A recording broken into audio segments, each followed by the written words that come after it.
దేవుని నామానికి మహిమ కలుగును గాక. ఈరోజు వాక్య ధ్యానం కొరకు మత్తయి శుభవార్త 9వ అధ్యాయం. యేసుక్రీస్తు ప్రభువారు అపరిమితమైన శక్తి కలిగిన దేవుడు. ఆయన జీవించిన కాలంలో ఆయన బోధలు ఎంతో ఆశ్చర్యం. ప్రజలు ఆయన బోధ వినటానికి తండోపతండులుగా వస్తూ ఉండేవారు. ఆయన ఎక్కడ ఉన్నాడని తెలిస్తే అక్కడికి వెళ్ళిపోయేవాళ్ళు. అందులో 3 రకాలు ప్రజలుంటూ ఉండేవాళ్ళు. ఒకరు ఆయన్ను వెంబడించేవాళ్ళు, 2 అద్భుతాలు చూసేవాళ్ళు, వాళ్ళ జీవితంలో జరగాలి అని ఆశించేవాళ్ళు, 3వది ఆహారం కొరకు వెళ్ళేవారు. ప్రభు ఏ ప్రాంతంలో మీటింగ్ పెట్టినానట, బైబిల్లో 2-3 సార్లే ఆయన రొట్టెలు ఆహారంగా మార్చాడు అని ఉన్నది, కానీ ఆయన మీటింగ్ పెట్టిన ప్రతి పర్యాయము ఆయన విందు వారికి పెట్టారు అని ఒక అనుభవం కలిగినటువంటి దైవజనుడు తెలియచేశాడు. ఎంత గొప్ప మాట! ఆయన ప్రతిసారి అలా పెడుతుంటే ఆ దినాల్లో బాగా కరువు ఉండేది కనుక ఆయన ఆహారాన్ని పెడుతున్నాడు అని ఆ భోజనం కోసం వెళ్ళి మీటింగ్లో పాల్గొనేవాళ్ళు ఉన్నారు.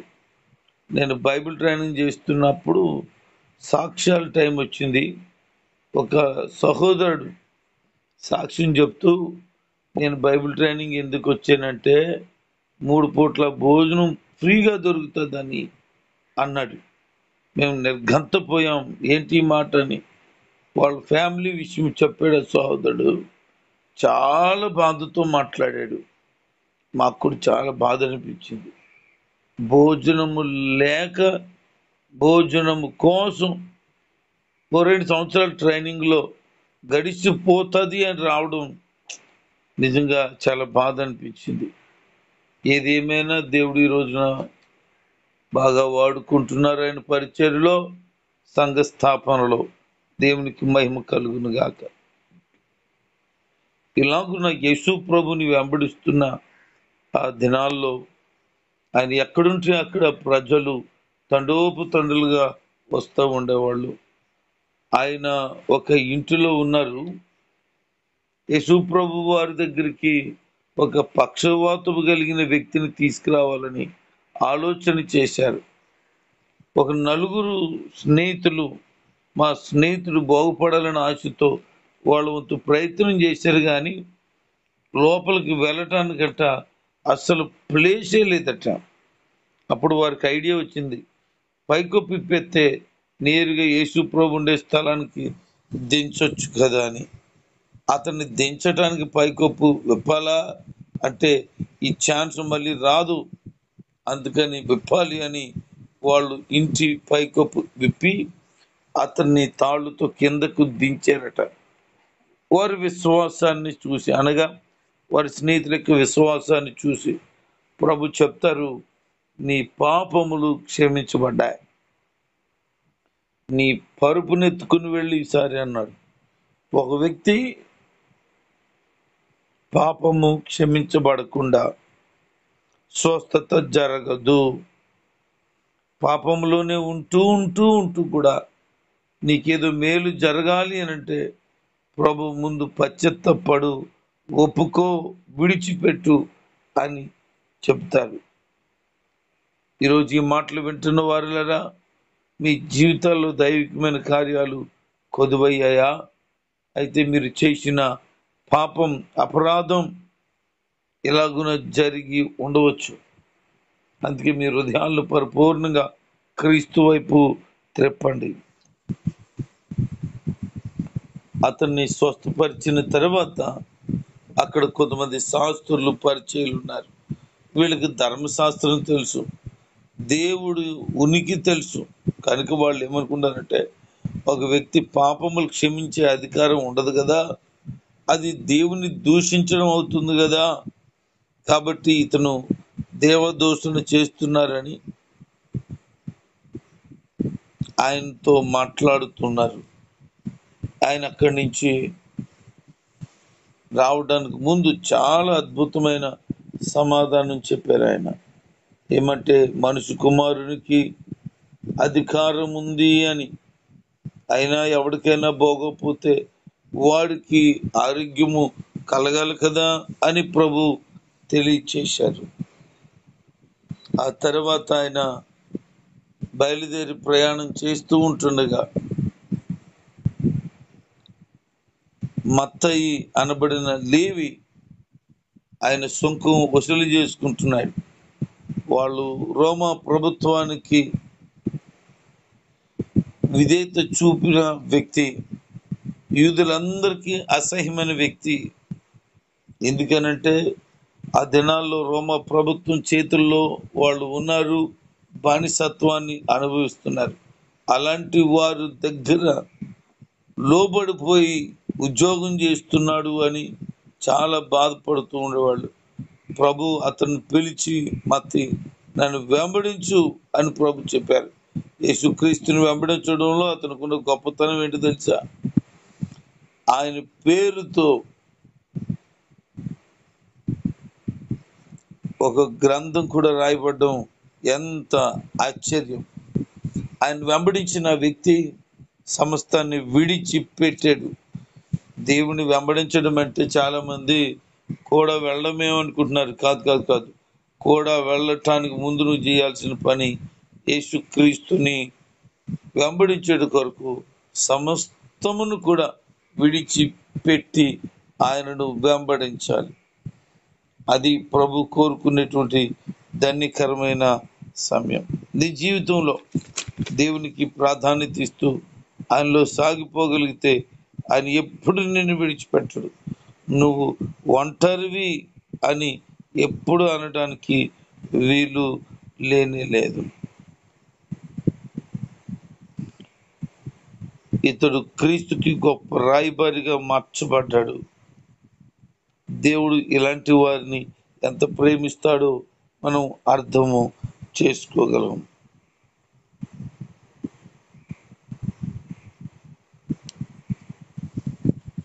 యేసుక్రీస్తు ప్రభువారు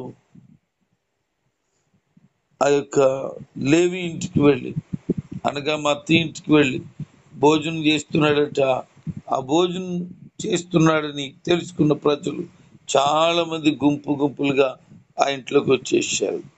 అప్పుడు వీళ్ళు ఇలాగనుకుంటున్నారు, పరిసయ్యులు శాస్త్రులు, ఏంటినా మరలా ఈ ఇంట్లోకి దూరాడు, మళ్ళీ ఇంట్లో ఏదో తింటున్నారు ఏంటిది అని వాళ్ళు ఫీల్ అవుతున్నారు. ఎందుకనంటే ఈయనకున్నటువంటి యోధా జాతి చాలా గొప్పది. ఈ సామాన్యమైనటువంటి బడుగు వర్గాల్లో మన భాషలో చెప్పాలంటే ఉన్నవారు వాళ్ళు. అలాంటి ఒక నీచమైన వారింటికి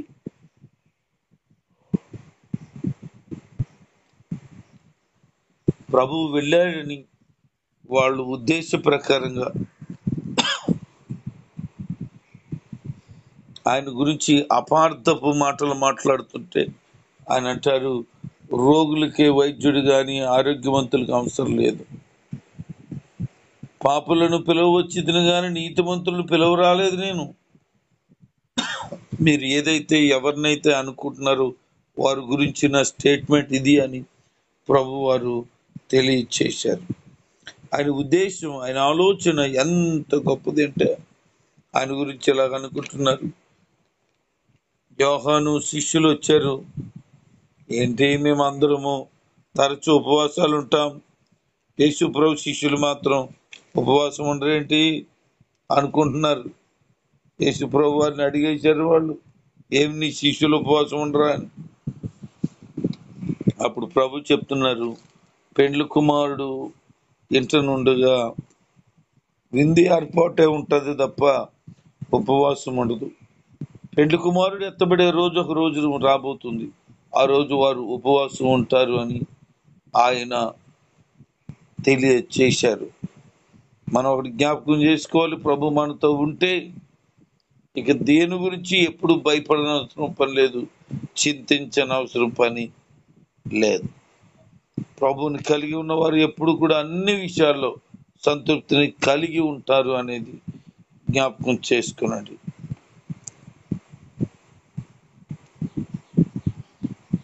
యేసు ప్రభు వారి దగ్గరికి ఒక వ్యక్తి వచ్చాడు. అతను అధికారి. తన కూతురు చనిపోయింది అని ఇక్కడ రాయబడింది, కానీ వాస్తవానికి చనిపోయే సమయం ఆసన్నమైనప్పుడు అని మరొక చోట రాయబడింది. ఏదేమైతేనేమి వాస్తవమే. యేసు ప్రభు వారు బయలుదేరారు బాగు చేయటానికి. మార్గమధ్యలో ఇలాగ తెలిసింది వాళ్ళ అమ్మాయి చనిపోయిందని. అయ్యో బతుకుని బాధపడుతున్నానే ప్రయాణంలో అని అనుకుంటూ ఉంటుండగా ప్రభు చెప్తున్నారు, నేను వస్తాను నడండి అన్నారు. నడుస్తూ ఉంటుండగా మధ్యలో ఆమె 12 సంవత్సరాల రక్తస్రావ రోగంతో బాధపడుతుంది. ఆమె ప్రభు యొక్క వస్త్రాన్ని ముడితే బాగుపడతానని ఎంతో ఆశతో చాలా దినాలు కనిపెట్టింది. అనుకూలం దొరికింది, ప్రభు వారిని ముట్టుకుంది. ఆమె వెంటనే రక్తదారాలు కట్టబడిపోయాయి. అంటే మనం చదువుకుంటున్నాము, బోధించుతున్నాము కాదు కాదు కాదు వాస్తవానికి మనం నమ్మితే మన జీవితాల్లో కూడా ఇంతటి ఘనమైన కార్యాలు జరుగుతాయి అని దేవుణ్ణి విశ్వసించేటట్టు ప్రభు కృప చూపిస్తున్నాడు. అందుకనే మనం జ్ఞాపకం చేసుకోవాల్సింది ఏంటంటే, ప్రభునందు విశ్వాసం ఉంచితే ఇమ్మీడియట్లీగా స్వస్థతలు, అద్భుతాలు జరుగుతాయి. కానీ వాటిని మనసులో పెట్టుకొని దేవుని రాజ్యాన్ని ఎట్టి పరిస్థితుల్లో తృణీకరించవద్దు. దేవుని రాజ్యానికి కట్టుబడి వాక్యానికి విధేయత చూపించి దైవ మార్గంలో సాగాలని తెలియచేస్తూ ఉన్నాను. ఆ తర్వాత యేసు ప్రభు వారు ఆ యొక్క అధికారి ఇంటికి రావడం, ఆ బిడ్డను ముట్టడం, స్వస్థత అనుగ్రహించడం, చనిపోయిన ఆ అమ్మాయి తిరిగి లేపబడడం ఎంత ఆశ్చర్యం. ప్రభు చెప్తున్నారు, నా యందు విశ్వాసం ఉంచేవాడును నాకంటే గొప్ప కార్యాలు చేస్తారు అని. అటు విధంగానే దేవుడు బలమైన కార్యాలు శిష్యుల ద్వారా ఆ తర్వాత దినాల్లో జరిగించుకున్నాడు. యేసు ప్రభు వారు ఇంకా కొన్ని విషయాలు తెలియచేస్తున్నాడు. ఆయన ప్రయాణం అయి వెళ్తూ ఉంటుండగా మోగదయ్యం పట్టుకున్నటువంటి ఒక వ్యక్తిని తీసుకొచ్చారు. ప్రభువారు ఆ మోగ దయ్యాన్ని గద్దించినప్పుడు అతడు మాట్లాడడం ప్రారంభించాడు అని. ఎంత గొప్పతనం! యేసు ప్రభువునందు విశ్వాసం ఉంచినప్పుడు ఎలాంటి వ్యాధి కలిగిన వారైనా, ఎట్టి దురాత్మ పట్టిన వారైనా, ఎంతటి బలహీనులైనా, ఎంతటి రోగం కలిగిన వారైనా రావడం, బాగుపడ్డం ఎంత చక్కనైన భాగ్యం ఆ దినాల్లో వారికి కలిగింది. కానీ దౌర్భాగ్యం ఏంటి అని అంటే, ఆ గొప్ప పనులు చేసిన యేసు ప్రభు వారినే నమ్మక ఈ శాస్త్రులు కానీ పరిచయులు కానీ వాక్యానికి వ్యతిరేకమైన జీవితాన్ని జీవించి ప్రతిసారి కూడా పాయింట్అవుట్ చేయడానికి ప్రయత్నాలు చేస్తూ ఉన్నారు. మనం ఎప్పుడు కూడా దేవుణ్ణి ఏ విషయంలో కూడా ఎందుకు ఇలా చేసావని అడగొద్దు. ఎందుకంటే ఆయన చిత్తం మన పట్ల ఎప్పుడో తప్పకుండా నెరవేర్చబడుతుంది. ఆశ్చర్యపోతున్నారు ఆయన కూడా ఉన్నవారు. ఏంటి ఆయన వెంబడించడంలో టిఫిన్ కొరకు వచ్చారేమో, మధ్యాహ్నం భోజనం కొరకే వచ్చారేమో, మరికొంతమంది రాత్రి భోజనం కొరకు వచ్చారేమో. బయట వాళ్ళు ఎవరు లేరు. వాళ్ళందరూ కూడా యేసు ప్రభు శిష్యులే. వాళ్ళు ప్రభు యొక్క కార్యాలను చూస్తూ ఉన్నారు. ఎంత ఆశ్చర్యం అంటే, మోగ దయ్యం పట్టుకున్న వాడికి విడుదల కలిగిపోయింది. వాడు ధారాళంగా ప్రభుని స్తుతించడం ప్రారంభించాడు. ఆయన ఏం చెప్తున్నారు ప్రజల కంటే, మీరు బాగుపడుతున్నారా? అయితే బాగుపడిన తర్వాత ఎవరికి చెప్పొద్దు. ఆయన తనను తాను ప్రత్యక్షపరుచుకునే సమయం ఇంకా ఉంది. అందుకనే ఆయన చెప్తున్నారు, ఎవ్వరు కూడా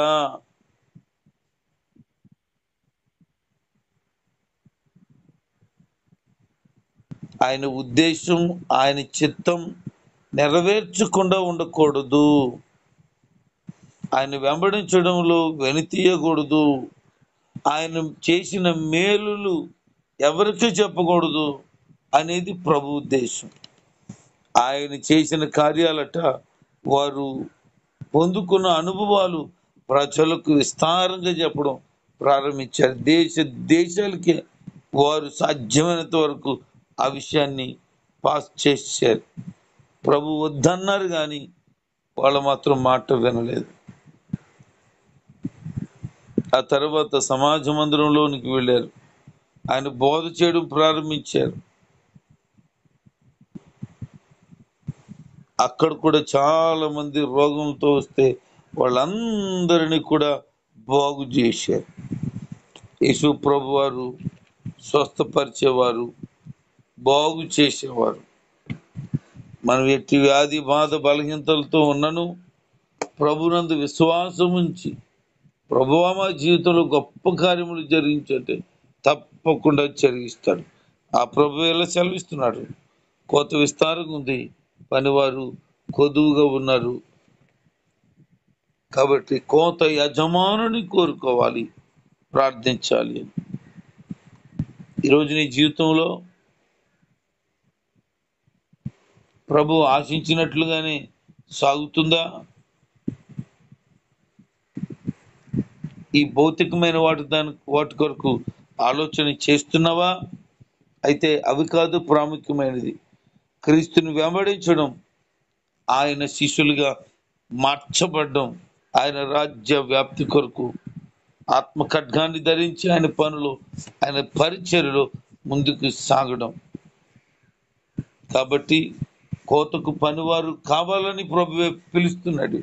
కనుక ఆయన పని చేస్తానంటే రండి, కలిసి పని చేద్దాం. లేదు నీకు అటు ప్రేరణ కలగకపోతే